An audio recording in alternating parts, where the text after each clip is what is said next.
Okay, folks, welcome back to Three's In. This next story I have is a little bit more personal in nature. It actually is. It actually involves my mom. Mom grew up as the youngest of nine on, I think, five different farms in southern Ohio. Her dad was a farmer, but he never owned a farm. He just more or less sharecropped around the local area there surrounding Lebanon, Ohio. At any rate, often the kids would have to entertain themselves. They would put on plays up in the hayloft and so forth. And I think that's where mom developed her sense of imagination and her sense of humor. I think growing up through the Depression and those times when money was tight and so forth, you had to have a sense of humor and you had to be able to entertain yourself.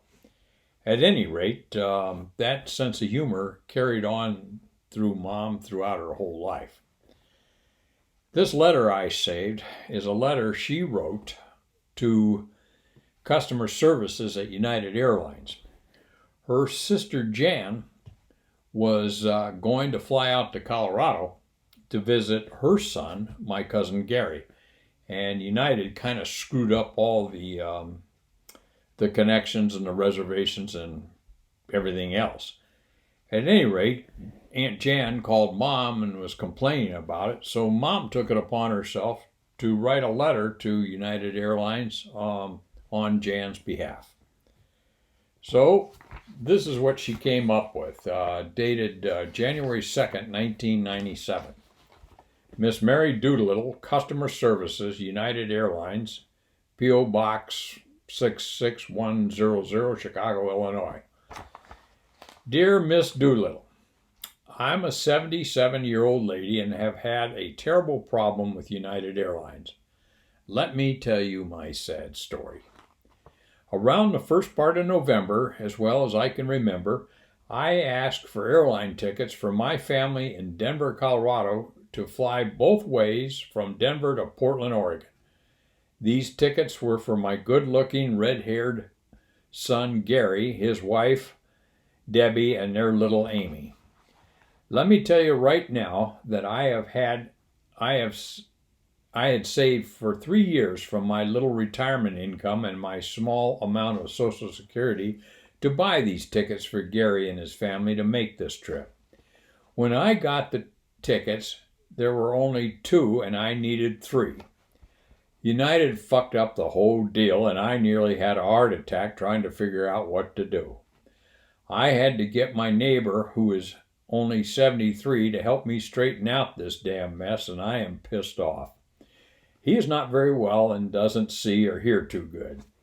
On top of everything else, he wanted me to go to bed with him that night to pay for his trouble in straightening out your damn mess.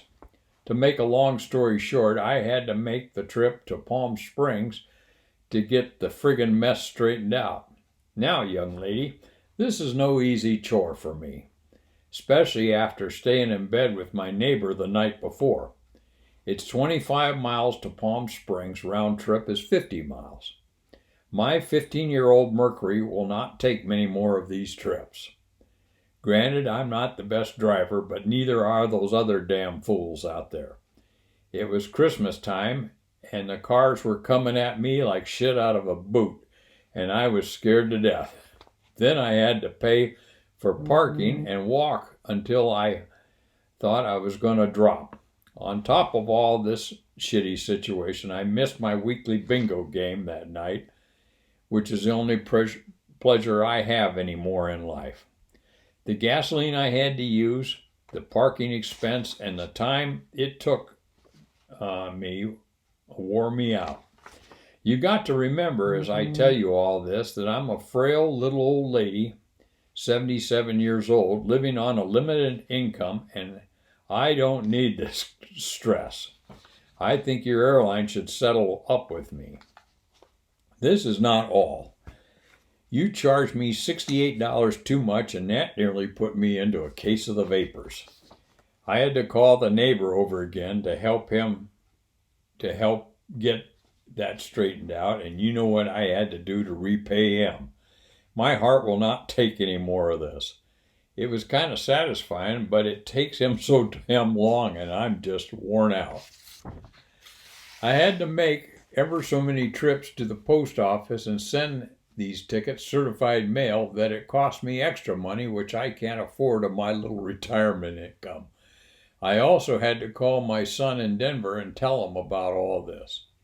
Now, Miss Doolittle, I want you to know that I can only call my son about once a year, usually on his birthday, because I don't have the money to call any more often. He thought when he heard my voice that something terrible was wrong, but I told him it was nothing except United Airlines had fucked up their tickets. He's such a sweet little boy, but he's pissed off now at United Airlines as much as I am. Now, I want to go see my aging sister in San Antonio on January 10th. When I called your airlines, I don't know why I was stupid enough to fuck around with you after all this mess I'd gone through, but I had some frequent flyer miles to use. You couldn't get me on the airplane on the 10th of January, so being agreeable, I decided to fly on the 9th. I asked to come back to my little home on the 27th, and United has me flying all over the frickin' United States just to get home. I told you before that I'm a little frail old lady and I can't take much more of this shit. Please help me. I've spent money for gas, money for parking, got out of that fucking wild traffic, missed my bingo games. How much more of this do you think I can take? Forgot to mention the 2 nights I spent with my neighbor. Probably the only good thing that came out of this mess. Call me and tell me what you're going to do to help me get my money back. I didn't mention one of the most important things that all this mess caused me. I had to go to the doctor to get some medicine to settle my nerves, which put additional stress on the national debt. Mr. Clinton is trying so hard to reduce. Thank God for Medicare and those wonderful Washington folks who pay my Medicare bills. I've had to cut down on my grocery bills, and this is hard on me when I'm trying so hard to put some weight on this poor, frail old body of mine. Please help me, United. I'm really pissed off after putting all this in writing. And she signed it my Aunt Jan's name. But that gives you a little bit of insight into where I came up with my sense of humor, and God bless you, Mom. This is still funny after all those years. Thanks a lot.